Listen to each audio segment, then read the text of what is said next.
let's get going here. Okay, so I want everybody to tighten up. I want you to suck in your stomach. I want you to curl your toes. I want you to hunch your shoulders. I want you to tighten your neck and tighten your jaw. Now I want you to introduce yourself to the person next to you. Go, fast, go. Tight, tight, tight, tight, tight. How'd that feel? Tight, tight, awful, horribly constrained.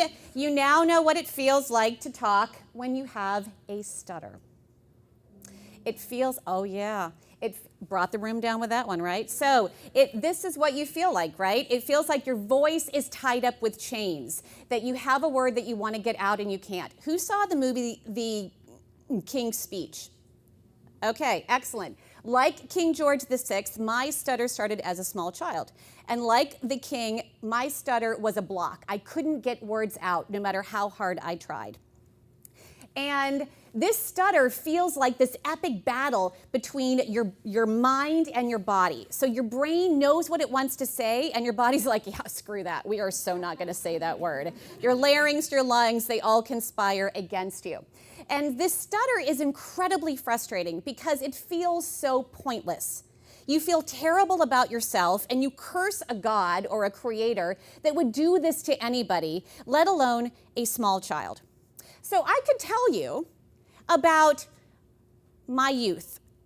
I could tell you that I became a voracious reader, so I would always have a synonym for any word that I couldn't say. I studied vocabulary. I knew multiple words for everything. I could tell you about the horror and the terror of waiting my turn to read in class from a shared book. Because guess what? If it's a shared book, you can't substitute another word or else you look psychopath, right? So that was my Hitchcockian nightmare of school. I could tell you about sneaking out of class, out of regular classes, and the humiliation of having to go to speech therapy for years and years and years. I could tell you about the prolongation exercises, Robinson, Mary, the strategic pauses, the breathing drills. And I could tell you about minoring in Spanish because I am a masochist to choose a field that I would have to speak in, and trying muscle relaxants, which guess what, don't work. Because all you do is look and feel drunk without the pleasure of actually having imbibed anything.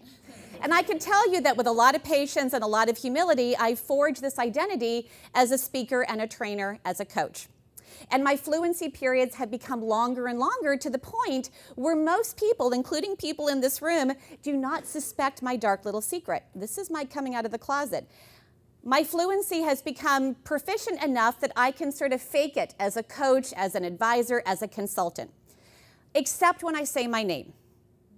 So I will tell you something. I envy you. I envy your gift of fluency. I envy that when somebody asks you your name, you can just say it. You don't worry about a block or think about all these therapy tricks to ease into that first sound.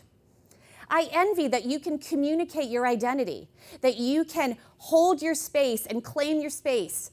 I envy that you have this gift that goes undervalued and under-recognized until somebody like me says, God, I wish I had that.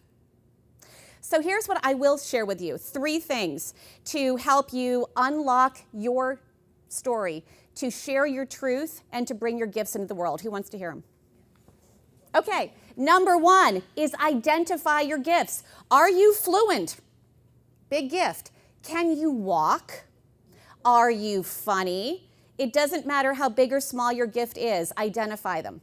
Second is use your gifts for good. If you're able to walk, go walk towards somebody, meet somebody where they are. If you're able to speak, get out there and tell your story, not in this crazy ass, setting here, but go out there and tell your story. If you're able to be funny, go out there and make somebody laugh. And finally, practice gratitude. Be grateful for what you have, because there are people like me out there who wish more than anything that I had what you have. And I am grateful for all the people who have stutters, who have bravely identified their gifts. These are only a few of them. I know, mine, mic drop, who have been out there, brought their gifts to the world, and inspired and educated us. I am extremely grateful to the HR community of LA that has graciously cared for me for these many years. I'm very, very grateful to DisruptHR. I'm grateful to my husband and our friend who are here tonight, and I'm very grateful to all of you for hearing my voice and for sharing your very valuable time. And with that, we are closed.